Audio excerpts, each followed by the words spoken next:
Two legends of the sky born from rival nations, forged in the fires of war. One painted red, the other roaring in British steel and smoke. Their clash would decide who truly ruled the air. This is the story of Sopwith Camel versus Fokker Dr.I, the rivalry that shaped air combat. Sopwith Camel versus Fokker Dr.I, the rivalry that shaped air combat. By late 1917, the skies of Europe had become a deadly chessboard.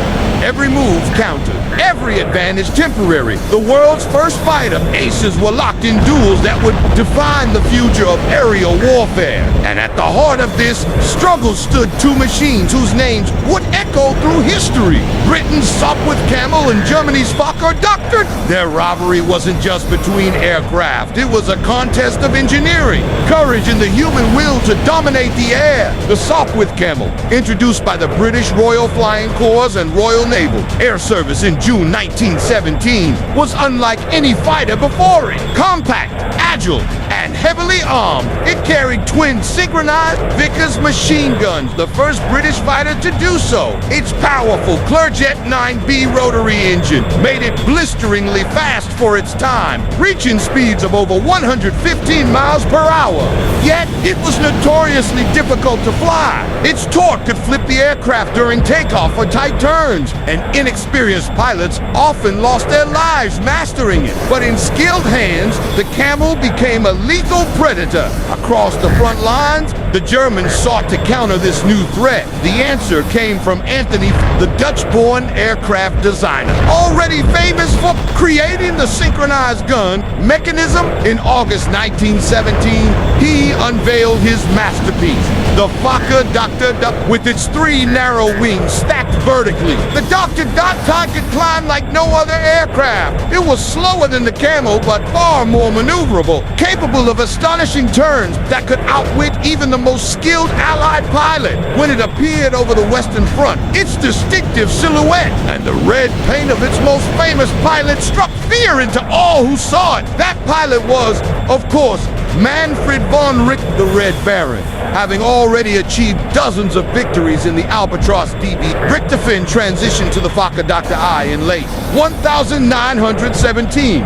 He quickly mastered its quirks and used its agility to devastating effect. In the months that followed, his squadron, Jasta 11, scored numerous kills, many against the new British Camels. The air battles between these two machines became the most dramatic of the war, swift, lethal, and deeply personal. On the British side, the Camel's strength lay in its balance of speed and firepower. Pilots like Major William George Barker, Captain Roy Brown, and LT Colonel Arthur Roy Brown used the Camel to challenge Germany's dominance. The Camels soon earned a fearsome reputation. By the war's end, it would claim more than 1,200 enemy aircraft, the highest total of any Allied fighter. But in 1917 and early 1918, its supremacy was far from assured. The triplane's sudden appearance shattered British confidence. One of the most famous duels between the two aircraft occurred in late 1917 over past a patrol of British Camels from No-Tech Squadron encountered several red and blue triplanes. Led by Richthofen himself,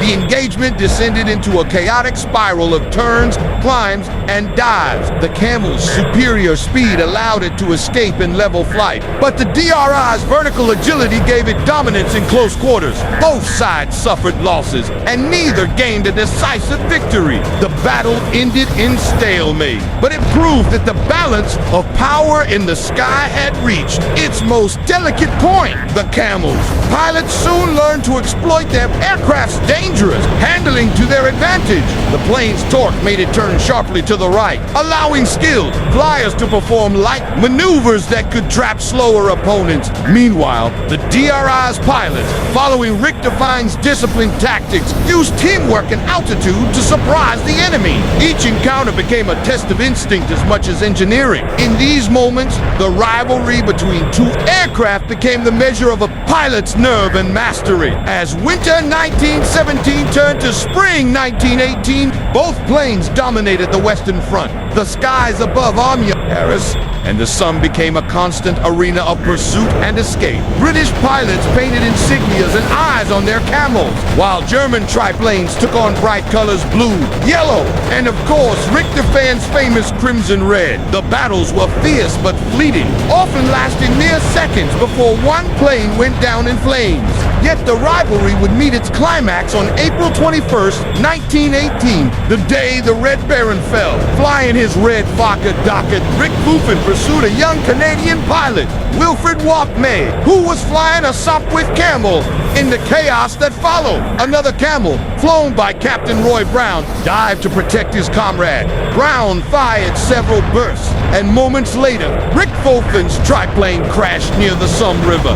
The Red Baron was dead. Whether the fatal shot came from Brown's Camel or from Australian ground fire remains debated, but symbolically, it marked the Camel's triumph over the by the end of an era in air combat. After Richthofen's death, German morale in the air waned. Though the Fokker Dr.I remained feared, it was soon outclassed by fast Allied fighters like the SE-5A and the SPAD-13, the Camel. Two gave way to newer designs, but its legend endured. These two aircraft, the Sopwith Camel and the Fokker Dr.I, had defined aerial warfare, pushing pilots to their limits and forcing nations to innovate at a breathtaking pace. Their rivalry symbolized the transformation of flight itself. Once a fragile curiosity, the airplane had become a weapon of strategy, skill, and heroism. The Camel and the triplane were not just machines, they were icons of human ambition, soaring at the edge of what was possible.